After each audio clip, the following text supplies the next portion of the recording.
Olá a todos, sejam muito bem-vindos ao canal do Casal Brodbeck. Meu nome é Rafael Vitola Brodbeck. Nós hoje vamos analisar mais uma vez essa polêmica sobre o Catecismo da Igreja Católica, né?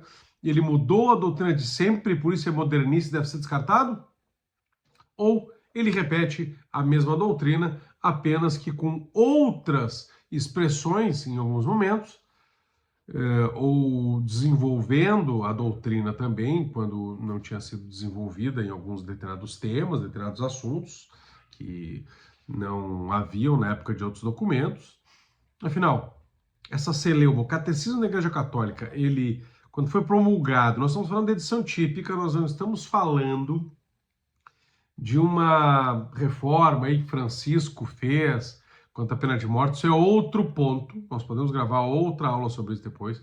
Estamos falando da edição típica que foi apresentada por São João Paulo II e tornada a edição oficial da igreja lá. O catecismo foi lançado em 92, depois em 97 foi apresentado a sua versão definitiva, tá? Que só foi ser mudada lá depois para o Francisco. Estamos falando dessa versão consolidada em 92 e 97.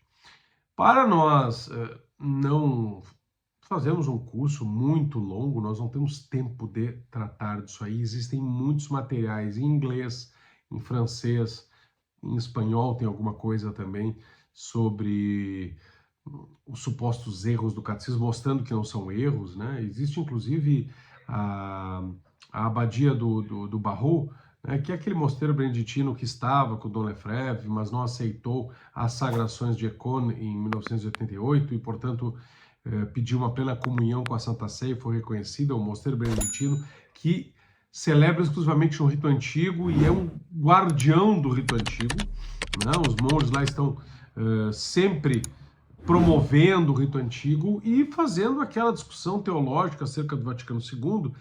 Um dos monges escreveu uma coleção, acho que em 3 tomos, sobre liberdade religiosa. Eu não tenho ele aqui, não sei exatamente o nome do livro em francês agora, não me recordo de cabeça, só me veio agora essa informação, por isso não procurei para vocês antes, mas depois eu vejo nos comentários se eu boto alguma coisa.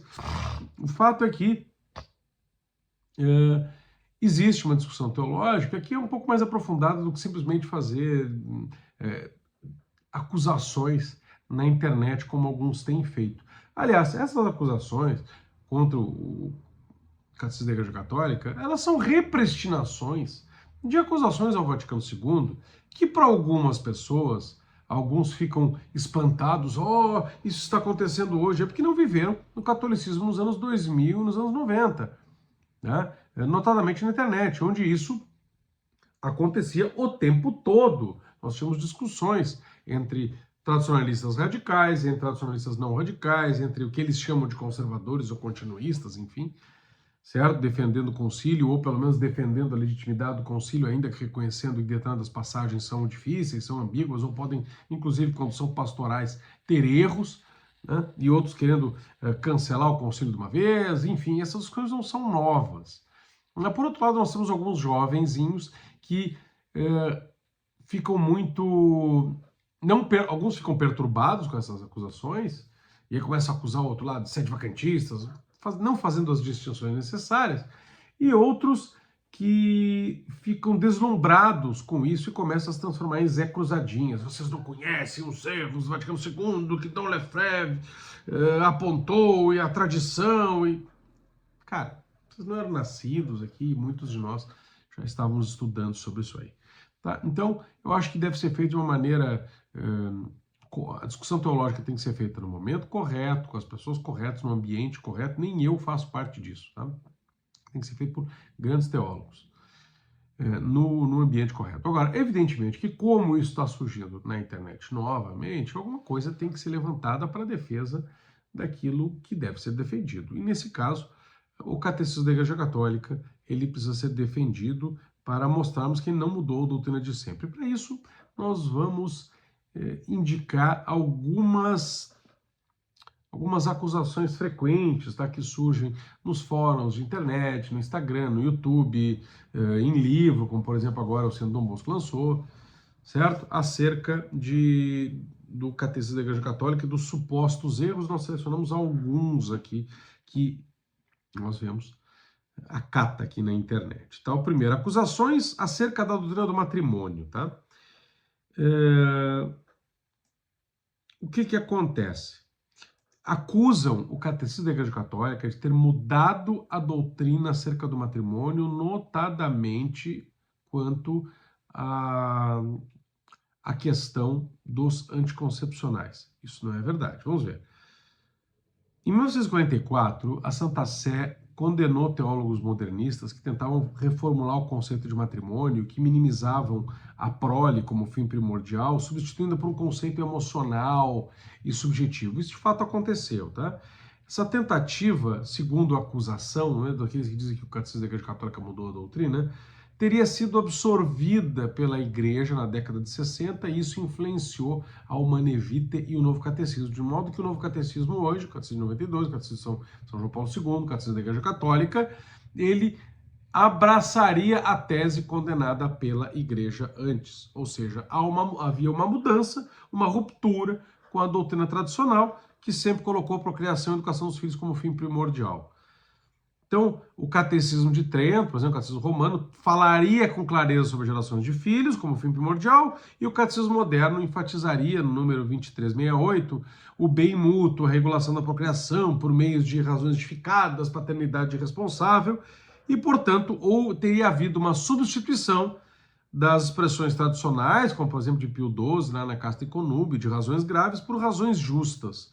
Isso seria uma atenuação moral, uma atenuação doutrinal, permitiu interpretações subjetivistas, práticas alinhadas ao controle populacional. Então, ao fim e ao cabo, o catecismo da Igreja Católica estaria se aproximando de uma retórica antivida e dando munição aos defensores do controle de natalidade, que, segundo seus acusadores, ficaram felizes com essa nova formulação, porque permitiu a igreja se alinhar a isso, ou seja, na prática a igreja estaria dando razão aos defensores do controle de natalidade. Será que é isso mesmo? Será que isso aconteceu? Bem, acusação número 1 nesse sentido. O novo catecismo teria absorvido erros modernistas, reduzindo o matrimônio a companheirismo emocional. Isso é mentira. Há uma falsa dicotomia aqui e uma falsa atribuição. O Catecismo de 92, o Catecismo da Igreja Católica, o amarelinho, desculpa, eu tô com uma rinite no início, uma sinusite aqui, ou fim, uma sinusite mal curada, terrível, tá?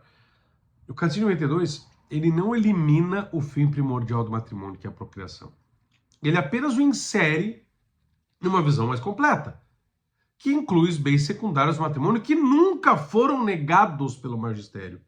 Aliás, a doutrina católica tradicional, desde Santo Agostinho e também em Pio XII na Casta e Conúbio, mais tarde reforçada por João Paulo II na Familiares Consórcio, reconhece que no matrimônio o próprio sacramento é um bem, porque dá a graça, a fidelidade é um bem e a prole também.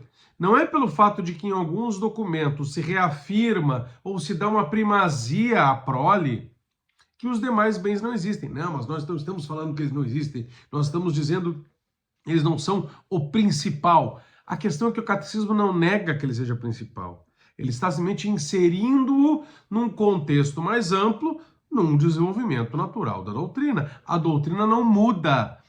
O desenvolvimento do dogma, no sentido de evolução, isso é modernismo. Foi condenado por São Pio X, lá na Pascenda e Dominici Gredis. Mas o desenvolvimento doutrinal existe, ou seja, uma maior compreensão da doutrina. Tanto é verdade que nós temos as formulações dogmáticas. A São João Henrique Newman falava sobre isso. Isso é um dos pontos que ajudou na sua conversão de ministro anglicano para padre católico e cardeal católico e santo. Nós, por exemplo, a Igreja Católica sempre acreditou na Trindade? Sim, mas se nós perguntarmos lá para os apóstolos se eles acreditavam na Trindade e no Pai ser consubstancial ao Filho, talvez eles não soubessem responder. Por quê? Porque a doutrina já estava ali, mas não havia uma plena compreensão. Quando houve uma plena compreensão, a Igreja se reuniu no Concílio de Nicéia e definiu a Trindade. Da mesma maneira, a única pessoa de Cristo com as duas naturezas, no Concílio de Éfeso, no Concílio de Calcedônia, certo? A Assunção da Santíssima Virgem, embora a igreja já tivesse piedade para com esse fato, já houvesse a festa da dormição, já houvesse uma série de desenvolvimentos que permitiriam acreditar nisso aí, só foi elevado a dogma quando houve a proclamação dogmática nos anos 50. Por quê? Porque houve uma plena compreensão disso. Então há um desenvolvimento da doutrina, não é uma mudança, não é uma mudança essencial. O bonum conjugum, né, que é o bem dos cônjuges, nunca foi heresia. Pelo contrário, né, ele não contradiz o magistério anterior porque está inserido no mesmo contexto. O bem dos cônjuges, ele não é contrário ao bem da procriação, eles se unem. O fim unitivo e o fim procriativo, eles não estão em oposição para dizermos que se num texto se fala mais num ou se fala mais no outro, se estaria colocando um contra o outro. Isso aí é mentira. O que há é uma inserção de um bem que continua a ser o principal, porque é da própria natureza das coisas, certo? Se nós tivermos qualquer dúvida, é só interpretar esse texto posterior com base nos textos anteriores, como sempre se fez na doutrina católica, sempre se fez, tá? Mas se colocar dentro de um contexto maior, tá? Rejeitar a priori todo o ensinamento do magistério autêntico pós-conciliar é um erro formal contra a doutrina da autoridade magisterial, ainda que não seja um dogma, certo?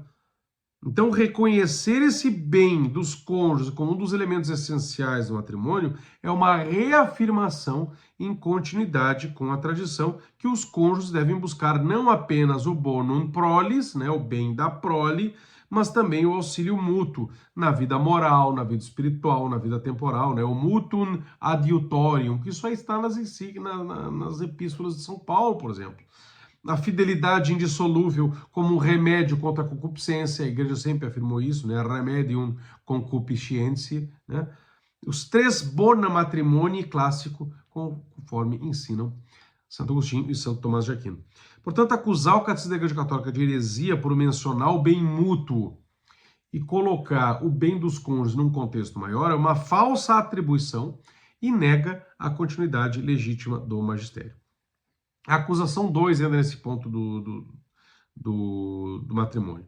A expressão razões justificadas substituiria razões graves e isso diluiria a moral católica. De fato, Pio XII, na Casta Connubii, usou a expressão razões graves. E o catecismo usa razões justificadas, mas é um equivalente prático. Talvez escolhendo o justificadas com uma delicadeza pastoral, mas não como um enfraquecimento. Porque no contexto, razões justificadas são sinônimos de razões graves. Mas não é um sinônimo perfeito, mas a sinonímia não é perfeita necessariamente. A sinonímia é uma forma de analogia. Toda sinonímia é uma forma de analogia, certo? Pelo menos em geral. Nós não podemos dizer que toda sinonímia é absolutamente perfeita. Razões graves e razões justificadas são sinônimos nesse contexto, para os casos concretos. Por quê? Porque se nós formos achar as razões graves, elas são justas, justamente por serem graves. Mas nem toda razão justa é grave. Depende. O que nós estamos tratando aqui como razão justa? Eu não vou ter filho porque eu quero levar meus filhos para Disney. Eu não vou ter tantos filhos porque eu preciso comprar iogurte para eles todos os dias. Não pode faltar um café de hotel na minha casa. É isso? Então essas razões, elas são mínimas, elas não são razões graves. E, portanto, também não são justas. Então nós vemos que, ainda que Pio XII use a expressão razões graves, e o catecismo, na linha de Paulo VI, que na Humanae Vitae utilizou razões justas ou razões justificadas, no caso concreto, grave e justa se torna a mesma coisa. Se tornam a mesma coisa. Por que que a igreja resolveu chamar de razões justas? Porque talvez a expressão razões graves levasse a entender que apenas, por exemplo, numa hecatombe mundial se poderia espaçar as gestações. E não é o caso. Pio XII, quando falava de razões graves, está querendo dizer que não pode ser por banalidades, como, por exemplo, comprar o iogurte, ir na Disney. Pio XII, ao falar de razões graves, está falando que não se pode banalizar os motivos para o espaçamento das gestações. Por isso ele fala em razões graves. Ora, se não se pode banalizar, é porque essas razões que legitimam o espaçamento das gestações devem se inserir no contexto da justiça, que é dar a cada um o que é seu. Logo, razões justificadas. Aliás, o mesmo Papa Pio XII, embora na Casta Connubii tenha utilizado a expressão razões graves, no discurso à União Italiana dos Obstetras Católicos em 1951, afirma a expressão motivos justos. Então, acusar o catecismo e Paulo VI de substituir o razões graves de Pio XII por razões justas implica em acusar o próprio Pio XII, que num momento utilizou razões graves e no outro utilizou razões justas. No discurso à União Italiana de Obstetras Católicos de 1951, o Papa Pio XII, que já tinha utilizado a expressão razões graves, utilizou a mesma expressão razões justas que o catecismo vai usar depois. Ou seja, não há oposição entre os termos, apenas um desenvolvimento da linguagem. Não há mudança doutrinária, mas continuidade pastoral com uma linguagem moral mais acessível, mais adequada ao público contemporâneo. Alegar ruptura aqui é um caso de non sequitur, né? A conclusão não decorre das premissas. Razões graves e razões justas são sinônimos nos casos concretos, são sinônimos, expressões sinônimas no contexto, e, portanto, o catecismo e a Humanae Vitae de Paulo VI não contradizem Pio XII na Casta Connubii, até mesmo porque o mesmo Pio XII que utilizou expressões razões graves na Casta Connubii utiliza no discurso à União Italiana de Obstetras Católicos de 1951 a expressão razões justas, que o catecismo vai usar depois. Então, acusar o catecismo é acusar o mesmo Pio XII.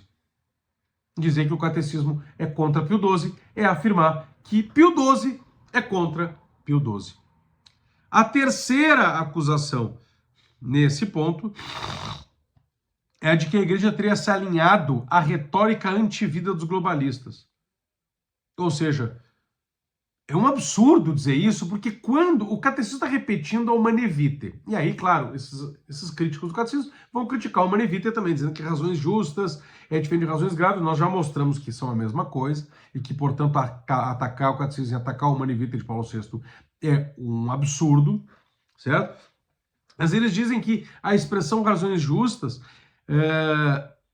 sendo trocada por razões graves, se alinharia a igreja a uma retórica a favor dos anticoncepcionais. Isso é um absurdo, porque quando a Humanae Vitae saiu nos anos 60, os teólogos esperavam que Paulo VI, naquele espírito do concílio, fosse mudar a doutrina tradicional da igreja, dizendo que se poderia usar camisinha, anticoncepcionais, pelo menos em alguns momentos, em algumas circunstâncias. E Paulo VI, ao contrário, reafirmou a doutrina da igreja. Tanto que ele foi extremamente criticado pelos teólogos da libertação nascentes, pelos modernistas, pelos progressistas. Ele foi criticado por Dom Helder Câmara, ele foi criticado pelo cardeal Carlo Marini, ele foi criticado por uma série de teólogos moralistas, né? Bernard Hastings, vários deles, Karl Rahner, eles criticaram Paulo VI, chamando-o de retrógrado, que esperavam que ele fosse liberar os anticoncepcionais. Então os globalistas, antivida, a favor dos anticoncepcionais, a favor da camisinha, a favor do DIU, a favor do controle de natalidade, longe de se congregarem com a igreja, de se alegrarem com a igreja, porque ela teria se alinhado com seus postulados, ao trocar o razões graves por razões justas, ao contrário, continuaram atacando a igreja, dizendo que ela mantinha a mesma doutrina. Ora, a percepção dos favoráveis aos anticoncepcionais não foi de que a igreja mudara a sua concepção, e sim de que ela estava mantendo a mesma concepção. A percepção dos anti-vida, a percepção dos a favor dos anticoncepcionais não foi a de que houve mudança na doutrina da igreja. Ao contrário, eles ficaram extremamente revoltados porque a igreja estava mantendo a sua doutrina. E essa mesma doutrina é repetida com as mesmas palavras no catecismo. Então, aqueles favoráveis ao uso de camisinha, de anticoncepcionais, o que for, de controle de natalidade, eles, ao contrário de se alegrarem com o texto do catecismo, eles se revoltam com isso. Até mesmo porque o mesmo catecismo, lá no número 2370, reafirma a imoralidade da contracepção e defende a abertura à vida como um princípio essencial do matrimônio católico.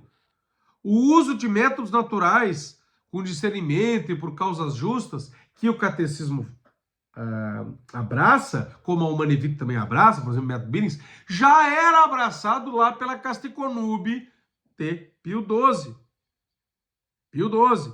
Dizer que isso é uma retórica globalista é um argumento ad hominem indireto, que ataca a suposta associação com globalistas que, na verdade, são contra a igreja, e são contra o catecismo, e são contra a Humanae Vitae, e foram contra Paulo VI, em vez de falar da doutrina. É uma falácia de culpa por associação.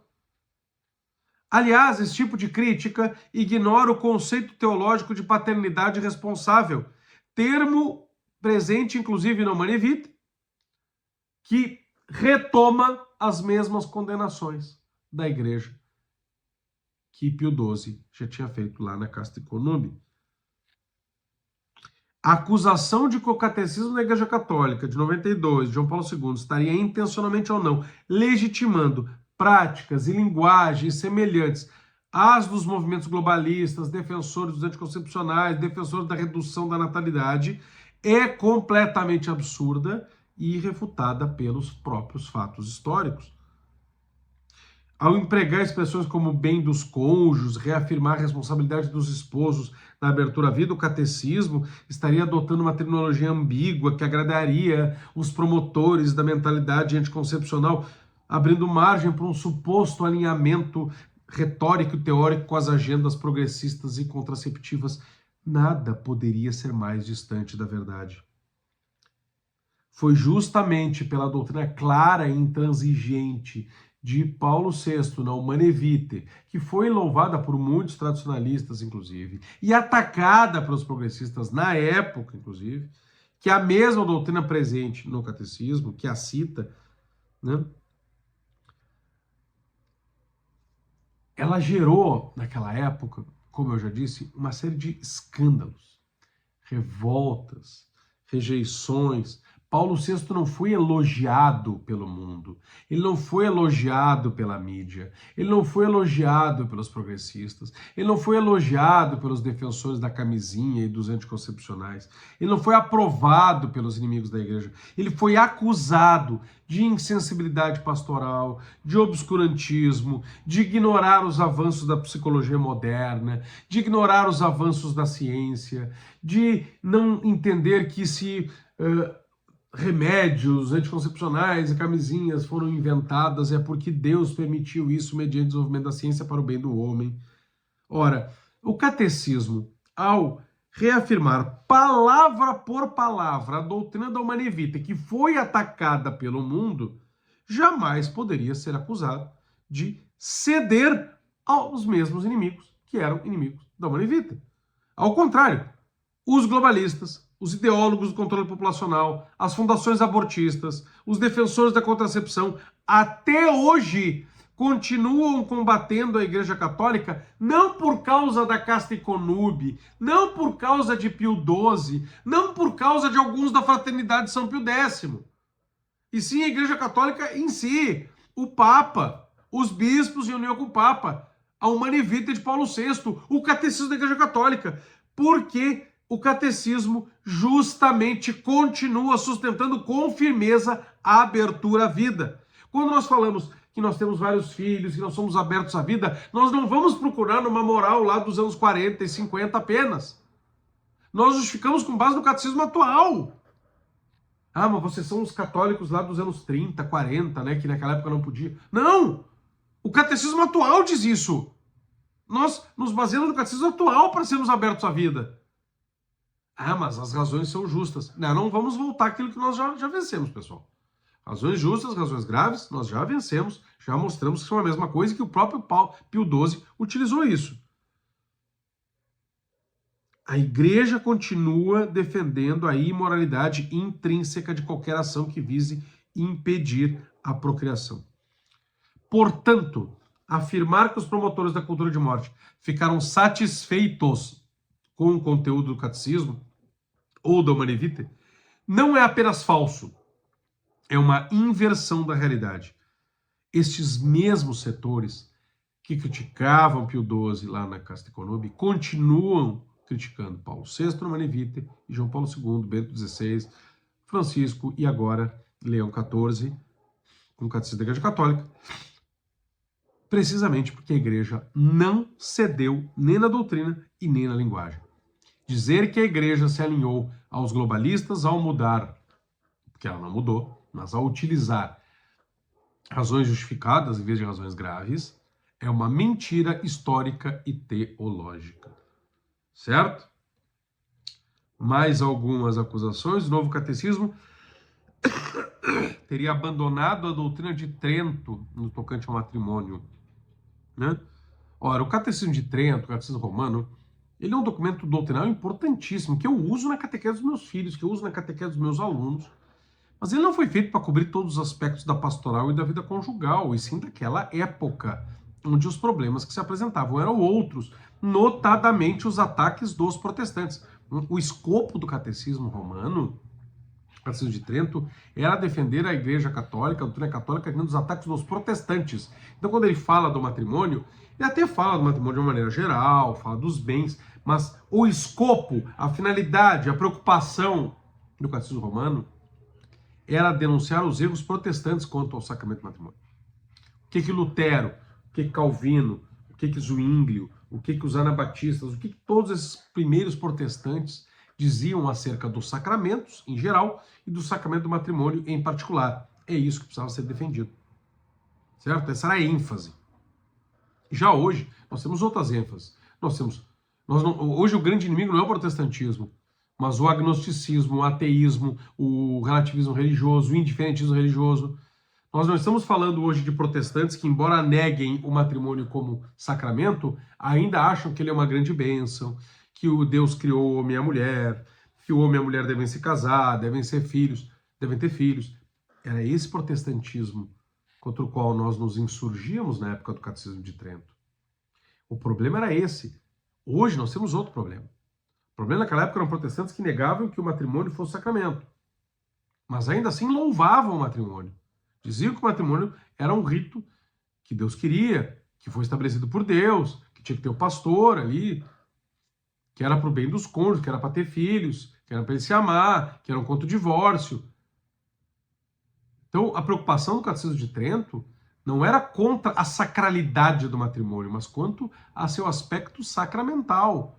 Hoje, nós vemos os inimigos da igreja, desculpem, não ser apenas contra o matrimônio como se não fosse um sacramento. Não é isso a discussão. Um protestante ainda é cristão, então ele vai dizer o sacramento é dado por Deus, mas ele é matrimônio ou não? É isso que Trento vai discutir. Hoje não é esse o ponto. Não se está interessado em dizer se o matrimônio é sacramento ou não. Os ataques são, não existe casamento, o casamento é uma furada, isso é uma invenção da igreja, nós não temos que casar, nós temos que ter amor livre, é homem com homem, é mulher com mulher, não precisa ter filhos, não precisa ter compromisso, o divórcio é uma boa. É outra coisa, é bem diferente da teologia protestante do matrimônio. O Catecismo de 92, então, ele não nega Trento, ele o integra com os problemas atuais, para responder os problemas atuais, com o desenvolvimento lá da teologia do corpo, de João Paulo II, da Familiares Consórcio, da Humanae Vitae de Paulo VI. O fim procriativo continua afirmado, números 2366 a 2370, mas é situado numa visão mais rica, que diz que o fim procriativo, ele é o principal, ele existe, ele tem que ser reafirmado, mas ele está dentro de uma contemplação da dignidade pessoal dos cônjuges, que é uma expressão da dignidade pessoal de cada um deles pelo fato de serem criados por Deus, ainda que sejam decaídos. E mais ainda quando estão na graça, mais ainda quando são justificados. Inserido numa proposta de crescimento mútuo e na dimensão sacramental do matrimônio. Não é erro admitir que o matrimônio visa também ao crescimento humano e espiritual dos esposos. E isso está no suplemento da Suma Teológica lá de São Tomás de Aquino, na questão 49, artigo 3º. O catecismo moderno geraria confusão doutrinal acerca do matrimônio? Isso é um sofisma baseado numa ambiguidade linguística e desonestidade interpretativa. A clareza doutrinal, meus caros, não se mede apenas pela concisão da linguagem escolástica, mas também pela capacidade de dialogar com o homem moderno sem trair a verdade. O Catecismo de 92, o Catecismo da Igreja Católica, ele foi aprovado com autoridade magisterial por João Paulo II, de modo supremo, que reafirmou lá na Constituição Apostólica Fidei Depositum que ele, abre aspas, expõe fielmente, é o Papa. Ah, mas o jovenzinho radical tradicionalista diz o contrário. Nós vamos ficar com o Papa ou com o que o jovenzinho diz do Papa? Nós vamos fazer livre exame do magistério, assim como os protestantes fazem livre exame da Escritura, é isso? Não, mas esse magistério está contra o magistério anterior. Assim como, meus caros, quando a gente invoca um texto da Bíblia, o protestante diz que isso está contrário, a nossa interpretação está contrária ao que diz a Bíblia em outro ponto. Isso é livre exame. Não quer dizer que nós não devamos fazer um uso racional dos termos do magistério, não para caçar problemas, mas para realmente entender o grau de assentimento que nós devemos a essa pronunciamento do magistério, que são graus diferentes, né? Ou o obséquio da vontade, da inteligência, ou a fé católica, são vários graus, certo? Dependendo do tipo de magistério, se é um magistério infalível. Eu não estou dizendo que todo magistério é infalível, é óbvio que não. Existe o magistério ordinário, universal, que é a reafirmação da mesma doutrina por todos os bispos em comunhão com o Papa, né, disperso pelo mundo inteiro, ou seja, o que sempre se ensina, esse é o magistério ordinário universal, que é infalível, o magistério supremo, que é o magistério extraordinário, o Papa simplesmente fala solenemente tal coisa é um dogma, ou se reúne no Conselho Ecumênico e diz a mesma coisa, isso também é infalível.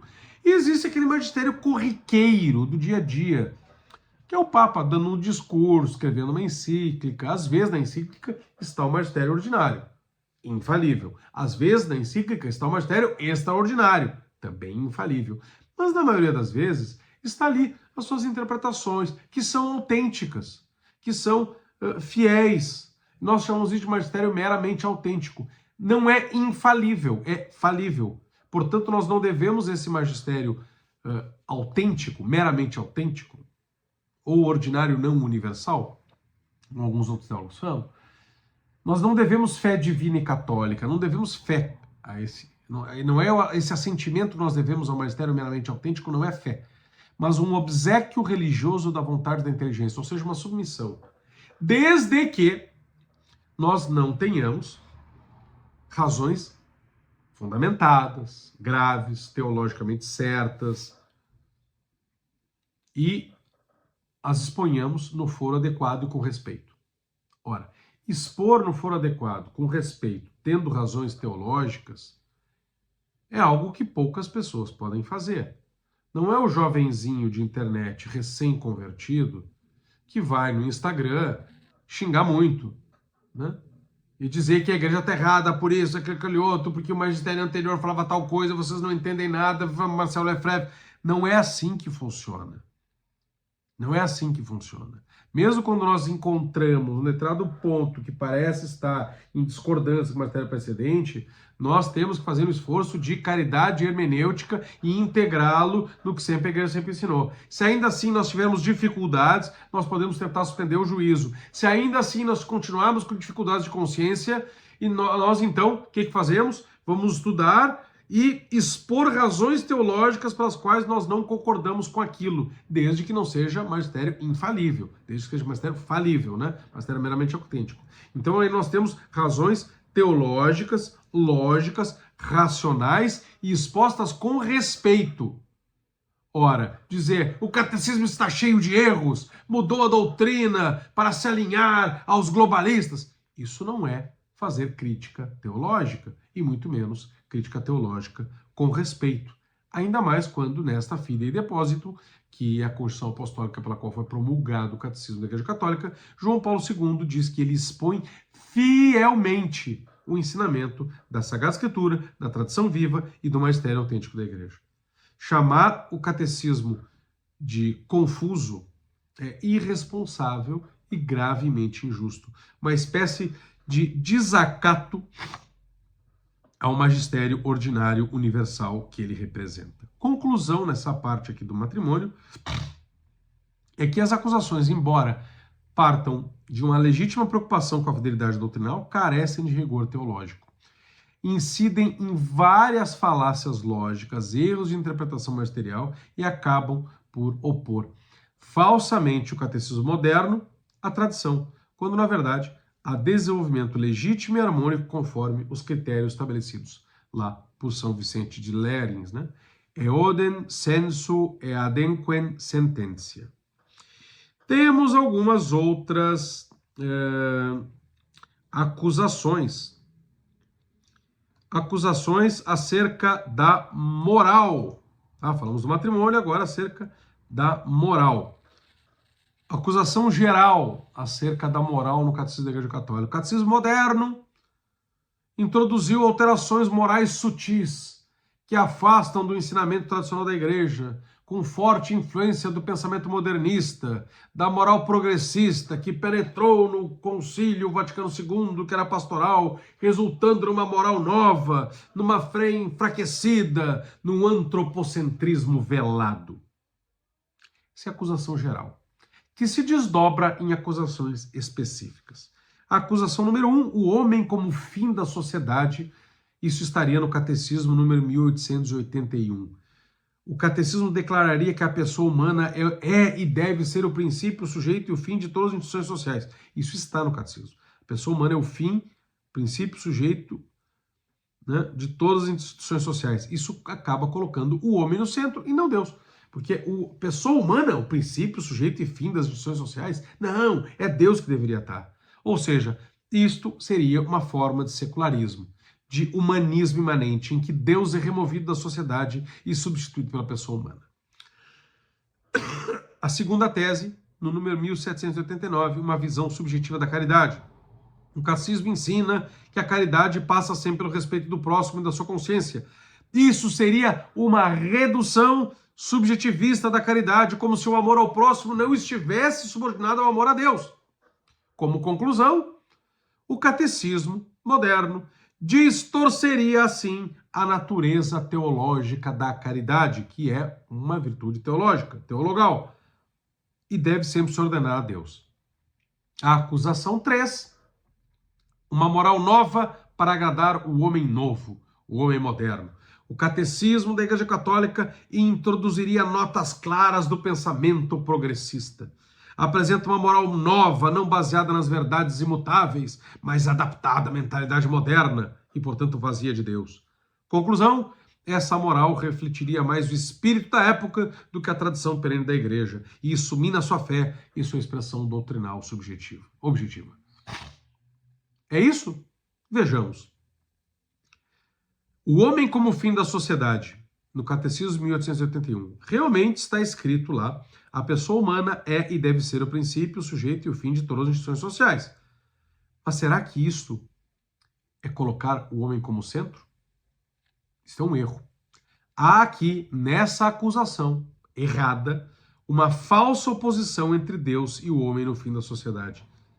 A frase, a pessoa humana é e deve ser o princípio, o sujeito e o fim de todas as instituições sociais, não pretende substituir Deus pelo homem, mas reafirmar, tem que ler no contexto, reafirmar a dignidade da pessoa humana como critério das instituições sociais, ou seja, das relações entre as próprias pessoas, na sociabilidade entre elas. Ah, mas Deus é que tem que estar no centro, mas as pessoas não acreditam em Deus em primeiro lugar.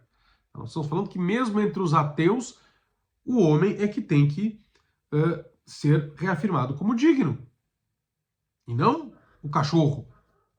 Esse ponto do catecismo está justamente mostrando o erro dos chamados pais de Pet, ou pais de Samambaia.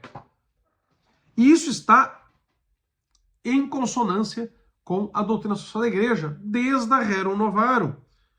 O texto não trata da finalidade última de tudo que existe, ou seja, da finalidade última absoluta. Não está falando que a pessoa humana é o princípio, o sujeito e o fim das instituições sociais no sentido absoluto, mas no sentido relacional. A finalidade última de tudo que existe, ou a finalidade última objetiva e absoluta é Deus. Nós estamos falando da finalidade absoluta relativa, porque se relaciona da finalidade das estruturas sociais humanas. Isto é, o bem integral da pessoa, que inclui a sua chamada união com Deus, e, portanto, Deus continua sendo o centro.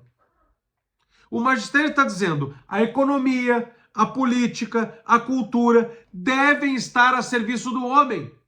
E o homem é a imagem de Deus. O que o magistério está condenando aqui é colocar a economia, a política e a cultura a serviço de sistemas, a serviço de ideologias. Ou seja, o catecismo está condenando o comunismo, o socialismo, o fascismo, o nazismo, as formas de capitalismo selvagem que degradam o homem, o crescimento do Estado, o liberalismo. O catecismo não está dizendo que Deus não tem que ser o centro. É óbvio que Cristo deve reinar sobre a economia. É óbvio que Cristo deve reinar sobre a política, sobre a cultura. Mas se está dizendo que essas estruturas sociais, elas vão ter o reinado de Cristo quando elas estiverem a serviço do homem, que é imagem de Deus.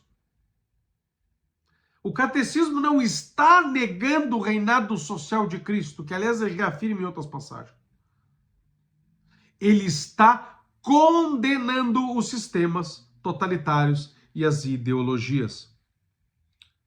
Santo Tomás, lá na Suma Teológica, a primeira, segunda, questão 1, artigo 1, diz que Deus é o fim último, mas que os bens sociais devem estar ordenados à pessoa humana como sujeito moral em relação com Deus.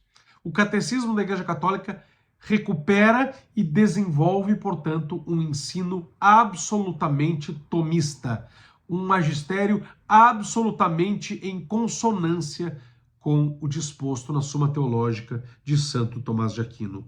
Há uma falsa dicotomia entre Deus e o homem, ignorando o contexto do parágrafo e confundindo finalidade social com finalidade metafísica. São coisas diferentes.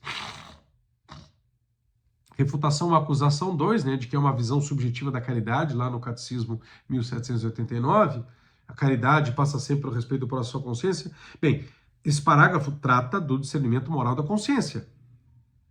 Esse parágrafo trata do discernimento moral da consciência, não de uma definição completa da virtude teologal da caridade. O texto não diz que a caridade é respeito subjetivo. Repito, o texto não diz que a caridade é respeito subjetivo. Ela, em outros momentos, fala que a caridade é uma virtude teologal, que se expressa no amar a Deus sobre todas as coisas, acima de tudo, com todas as forças da nossa alma, com toda a nossa inteligência, com todo o nosso coração, e ao nosso próximo como a nós mesmos. O catecismo diz isso.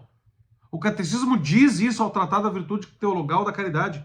Então ele não está dizendo aqui que ela é respeito subjetivo, mas que a vivência dela nunca pode ser dissociada do respeito real pela liberdade e dignidade do próximo, inclusive no foro da consciência.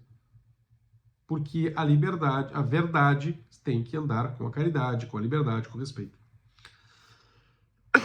essa frase não nega que o amor a Deus seja o fundamento da caridade, mas a presume. O catecismo desenvolve esse ponto amplamente lá no 1822 a 1829. Por exemplo, no 1822 diz que a caridade é a virtude teologal pela qual amamos a Deus sobre todas as coisas por Ele mesmo.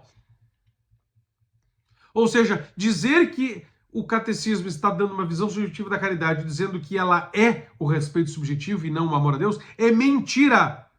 Porque o 1789 tem que ser lido em unidade com o 1822. Ah, mas isso é um recurso retórico. Cada ponto tem que estar lendo junto com o outro. Como em qualquer texto, pessoal. Não é um privilégio do Catecismo da Igreja Católica ter que ser lido em contexto. Qualquer texto humano, e mesmo um texto divino, precisa ser lido em contexto. Nós não podemos pegar trechos isolados, não podemos pegar frases isoladas. Isso não é por conta do modernismo, ou porque o catecismo não é claro, então eu tenho que estar lendo ele sempre em contexto. Não, meus caros. Qualquer texto tem que ser lido em contexto. Qualquer texto. Não é algo próprio de livros que são não tão claros, que são confusos, então eu tenho que estar pegando outras partes para entender melhor. Não! Qualquer livro é assim. Qualquer livro é assim. Meu filho, o Bento, os meus filhos, né? O Bento tem 13 anos. Ele tá terminando de ler Crime e Castigo. Tem coisa que ele só está entendendo agora, no Crime e Castigo de Dostoiévski, que ele tinha lido antes. Ele diz, pai, eu não estou entendendo isso aqui. Eu, calma que tu vai entender. Por quê? Porque tudo tem que ser lido em contexto, até mesmo literatura. Ah, mas a função da doutrina, do magistério é clarificar, então ele tem que ser claro em cada palavra. Isso é impossível em linguagem humana. Nós não podemos simplesmente dizer uma verdade completa numa palavra, numa frase. Do contrário, não precisaria magistério, não precisaria encíclicas, não precisariam concílios, bastaria uma frase. É justamente porque, como parte da linguagem humana, a doutrina tem que ser expressa sempre contextualizando, relacionando o que é próprio do exercício da inteligência. A inteligência é a capacidade humana de formular juízos, de apreender a realidade. Isso passa pela instituição de sintetizações, resumos, relações, juízos, que a igreja, além de ter teólogos que desenvolvem a doutrina, tem uma série de documentos nesses 2000 anos. A doutrina da igreja não pode ser resumida numa frase. Ela tem que ser sempre lida, contextualizada. Sempre. Não é modernismo do Vaticano II. Não é um catecismo fraco e com uma linguagem ambígua e, portanto, tem que estar fazendo esse esforço. Não. Qualquer texto humano é assim. Qualquer texto humano é assim.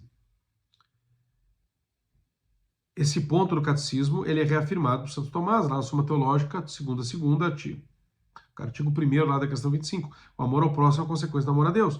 O catecismo não contradiz isso, ele vai desenvolver uma dimensão ética e prática do amor cristão aplicando a uma vida moral concreta.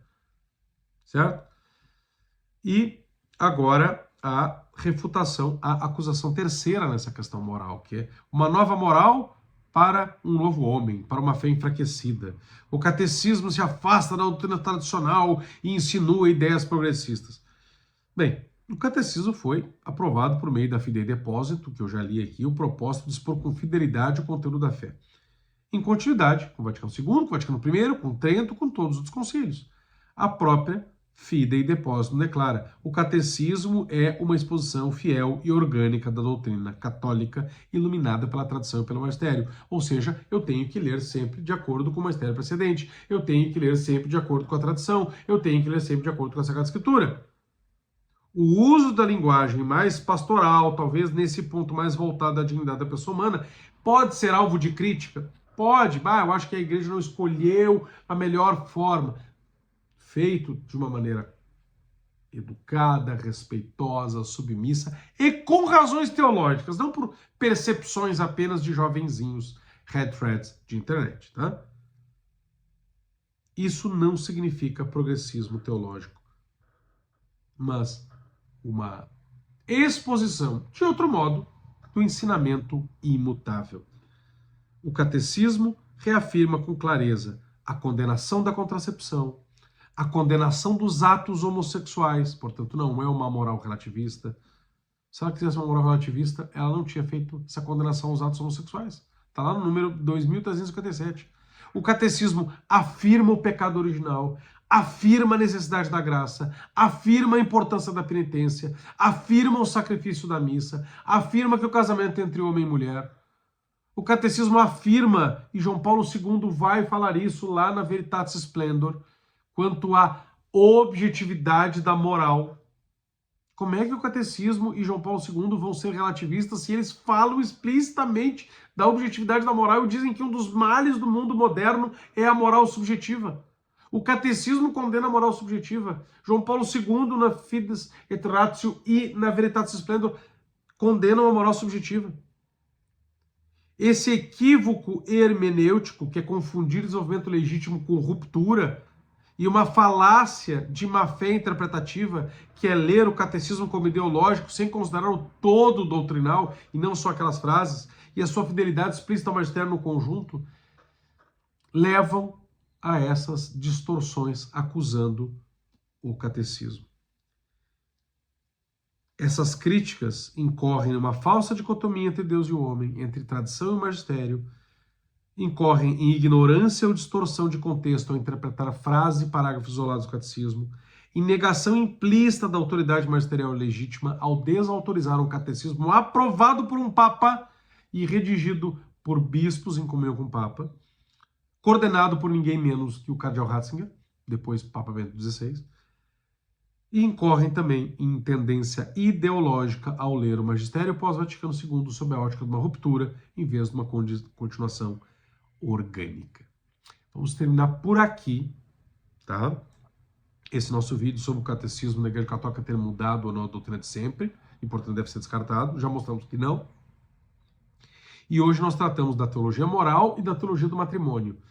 Vamos ter um segundo vídeo, talvez um terceiro, vamos ver como é que esse segundo vai se comportar, certo? Grande abraço, fiquem todos com Deus, considerem se inscrever na Escola da Doutrina e na Comunidade Família Brodbeck, que são as nossas duas plataformas de formação, estão aqui na descrição e também no primeiro comentário, os links. Comentem, compartilhem, se inscrevam no canal, ativem as notificações, considerem ser membros também pagando uma pequena taxa para ajudar esse apostolado. E em breve nós vamos ter a segunda parte dessa nossa aula. Um grande abraço, fiquem todos com Deus.